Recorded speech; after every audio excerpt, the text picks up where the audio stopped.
Her Excellency, with the growing Pakistani people settling in Canada, and you are becoming our second home. Yeah. How many Pakistanis have settled in Canada so far? Official figures are around 500,000, but informally, probably it's a lot more than that. It's a very dynamic community. And in fact, in the last fall, the over 40 national cricket team came to Pakistan from Canada to play in a cricket tournament in Karachi. And they were all Pakistani Canadians, Sri Lankan Canadians, and they all were from around Toronto. It's a big, but they're all over Canada, but the biggest communities are near Toronto. Are Pakistanis doing well there? Are they professionals? In which professions they are working mostly? I think you'll find there's no sector in Canada that doesn't have Pakistani Canadians. There are parliamentarians, there are business people, there are teachers. In Canada, we don't know where somebody's from. We're a country of immigrants, and everywhere we go, it's a very diverse place. And so I must meet Pakistani Canadians and not know they're Pakistani Canadians. They're just in every part of life. So I wouldn't distinguish that particular group. They're just like any other Canadian. They do everything there is to do in Canada. So, how many students, Pakistani students, are studying in Canada? A lot of Pakistani students go from here and they study in all. And I think we had 16 Canadian educational institutions here in Lahore, in Karachi, and in Islamabad, promoting Canadian colleges and universities. And there were lineups at every booth. University of Toronto is very famous here in Pakistan. Yeah, lots of Pakistanis are going to study in Canada for sure. Some settle in Canada. They decide to stay there because I guess they fall in love, or they decide they like the life, or I don't know. Many Pakistanis complain that Canadian visa process is very slow. Are you thinking of doing something to accelerate that process? Well, I must say I'm very aware of the complaints. We have a lot of capacity challenges because we've had other challenges like everybody else. There was COVID that caused a delay at the front end. And then there was the war in Ukraine that really put a very serious impact on our ability to deliver visas all over the world because the focus was the refugees coming out of Ukraine.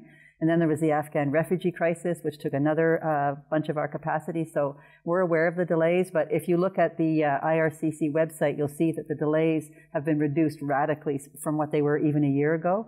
So I can tell you that it's something we're taking very seriously and working on really diligently. So it is an issue and we're very aware of it, but for us, it's important to bring talent in Pakistani to Canada. So we want it to work. Another complaint is visa denial.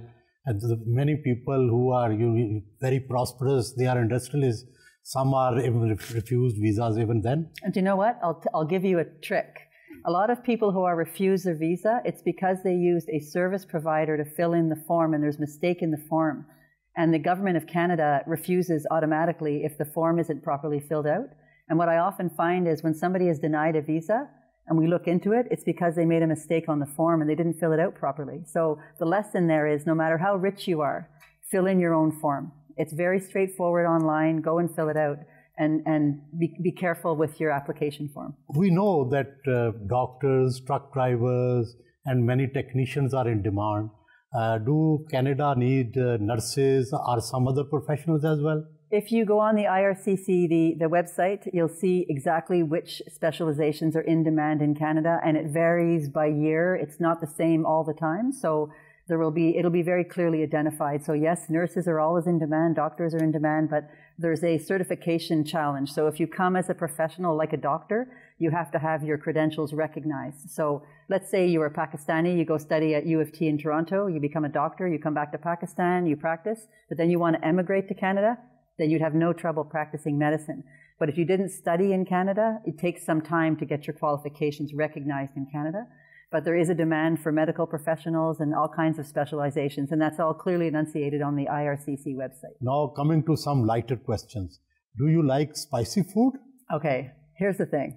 I love spicy food, but a lot of Pakistanis don't think that foreigners can stand their spices. So I've been at dinner parties where my Pakistani host will say, oh, you can't have that.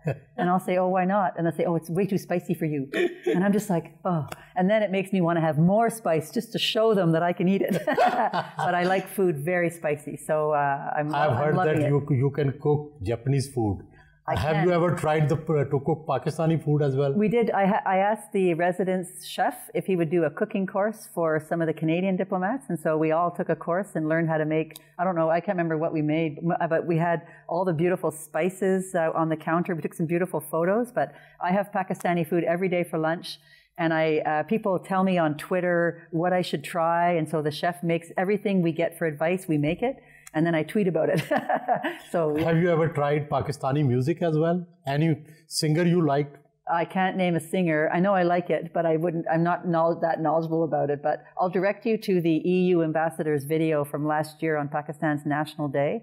There were musicians from all over Pakistan, and it was just gorgeous. Traditional instruments and traditional music. And I hear it everywhere I go. It's different depending on the region we're in. So it's lovely. Yes. Her Excellency, Ambassador of Canada, for 8th March, ये बताएं कि आज का दिन कैसा गुजरा, आपको ambassador बनना और एम्बेसडर की हैसियत से काम करना कैसा लगा? मुझे बहुत अच्छा लगा, एक तालिबे इल्म के मौक़िफ़ से मुझे बहुत अच्छा लगा कि मैं उन जगह जा सकी जहाँ मुझे नहीं लगता था कि एज ए स्टूडेंट मुझे एक्सेस होता या मेरा जो है वहाँ पे जाना कभी भी होता। तो मेरे लिए बहुत डिलाइटफुल एक्सपीरियंस था and I am very thankful to the Canadian embassy for taking a initiative like this and empowering women like a student like me. I am delighted. आज आप लेडी क्वीन भी थी, आज आप बॉस भी थी, high commissioner of Canada भी थी। ये दिन गुजारने के बाद अब आपकी क्या ख्वाहिश है? इसके बाद मेरी यही ख्वाहिश है कि मैं भी डिप्लोमेट या एम्बेसडर बनूं परमानेंट इस बार।